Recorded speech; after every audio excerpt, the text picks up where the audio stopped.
What's up, guys? Looking at the Tech Force 67 spring piston air rifle. I've had this one for a really long time.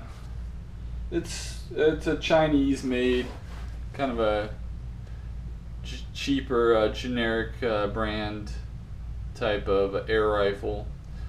I've had some issues with it, but I just repainted it actually, which is kind of why I'm doing this video, just to show you the paint job. The rifle itself is okay. It's not super powerful or super accurate. It's about 625 feet per second, I think, somewhere around there, low sixes. And air rifles nowadays, you know, they're going at 900 plus. So 600 for a rifle isn't very good. But there is something unique about this air gun. And in the center here, this part actually unscrews and it separates into two pieces. It comes with a plastic briefcase, kind of a cheap briefcase with foam on the inside, and it's like a take apart, break down air rifle. Now the thing is that you need a pair of channel locks to screw this on, because it has to be screwed so tight, otherwise it'll actually wiggle a little bit. And I don't really understand that, other than it's just cheaply made and bad design. I thought this thing here was supposed to flip down to lock it in. I don't really know what that does. It should have had something else to lock it in place, but it doesn't. So the only way to take this apart, put it together, you need a pair of channel locks, which you would probably have to keep in the briefcase. It's already a heavy gun, so that would just be more weight to have to carry around. So the fact that it can be broken down, I guess that's good, but it's a lot of weight. It is a sidearm cocking as opposed to traditional like brake barrel, and that is kind of interesting how they did that. It's actually pretty easy to cock, so that's not too big of a deal. It has this adjustable butt pad, so you can slide that down, and that's how you effectively will kind of raise and lower the eye relief on the scope there. It's a bullpup style. So, and this is, unfortunately, it's just a cheap plastic handle, and this thing was put together pretty poorly. So the handle was loose from when I first got it, and it was like the handle would like wobble, and there's no other way to hold it except by the handle, so I felt like it was gonna like break off. So it's pretty typical of what you'd expect from Chinese products. Eventually, in spite of how it was designed, I figured a way to disassemble it and take this the wood stock off, so that I could actually get in there and just tighten that screw. So I got it tight again, so it really feels good now that that's tight and doesn't wiggle. Although with it being plastic, I could still see it breaking at some point. The gun itself is pretty loud when you fire it. It's got a loud twang from the spring. Flip it over here. The camouflage style is based off of blue fractal naval camouflage.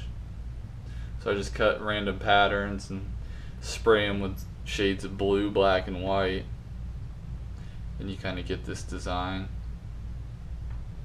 It's got a camo scope. I think it came with like those cheap, like the cheapest scope they make. It doesn't even have a name. It's just like a scope. It's just one little tube, no bells or whistles, just tiny little tube with a crosshair in it. And I've upgraded the scope several times. I had a leftover camo scope from a camo gun I just got, so I put it on here. Scope's actually pretty nice. It works well in this rifle, so that was a good match.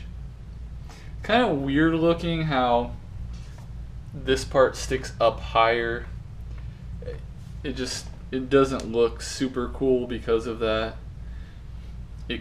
I mean this stock kind of has the AK-47 feel. Like this half of it looks cool, but I don't like how it fits into the back half. The back half's kind of ugly.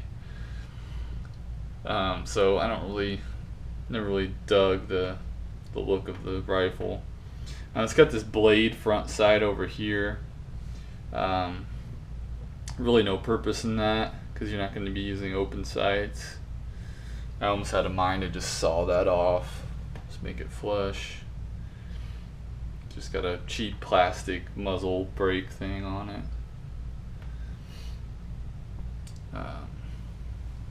This is basically a safety. It's like the bear trap safety thing, so that after you cock it, you have to actually stick your finger in there. Opens up a space here inside the chamber. You stick your finger in there. Now this will lock back on its own once you cock it, but just in case it didn't, it's got that metal piece there, and if this thing were to come back, because it's got all the weight of the spring pressing against it, all the force, and it would literally chop your finger off or smash your finger if it was in there. So you have to actually push that as you close the cocking arm again, so that you don't crush your finger accidentally. When I first got this gun, I actually was injured by this gun because I didn't understand how you cock it. It's really stupid that if you pull the cocking arm all the way back, it'll lock into place. If you pull it back, there's about a half an inch or quarter of an inch margin where it'll engage the safety but then not actually automatically lock itself. So it seems like it locked itself because it's pressing against the safety here, but it's actually not. So if you were to engage the safety, that arm will slam shut. And I didn't know that because I'd never had one of these types of guns, and I wasn't aware of that design flaw or that potential danger. So I thought something was wrong. I couldn't understand why it seemed like it was jammed, it was stuck.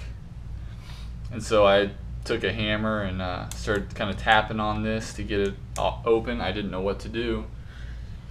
And I tried to be as safe as possible, even though I wasn't wearing safety glasses, which was really stupid. I had my hands out of the way, but it closed on me with all the force of the spring. You know, that's 600 feet per second of energy, and that flung the hammer up and hit me in the face, and I had to go get that treated at urgent care. That was one of the few times I've been injured in an air rifle accident. But and then I went and I looked at the owner's manual, and the owner's manual was like in English. It's comical. It wasn't even in real English. It was like the Chinese version of English. So that didn't do me a whole lot of good as far as learning anything about the operation of the gun. But again, I think this gun was like $80 on Pyramid Air years ago. I don't even think they carry Tech Force anymore because it's so cheap, and they've had so many issues with it. But you know, even aside from the cheapness, if you take it apart and tighten everything up and learn how it operates, you can get decent groups. I've shot birds with it before, and it'll kill a bird. You're really looking at a 3-inch group at 20 yards as opposed to like a quarter for other air guns. So not the best hunting gun. This is definitely more of a plinker. But because it's so heavy, because it's dangerous to operate, because it's awkward to cock, I wouldn't even say this would be a kid's gun. So like, it's an adult gun, but why would an adult want to use it if they could use something better? So it's more of just kind of a novelty for the design and the takedown aspect. And I like bullpup air guns. But again, the main thing I just wanted to show, aside from talking about the gun, was the camo job I did on it.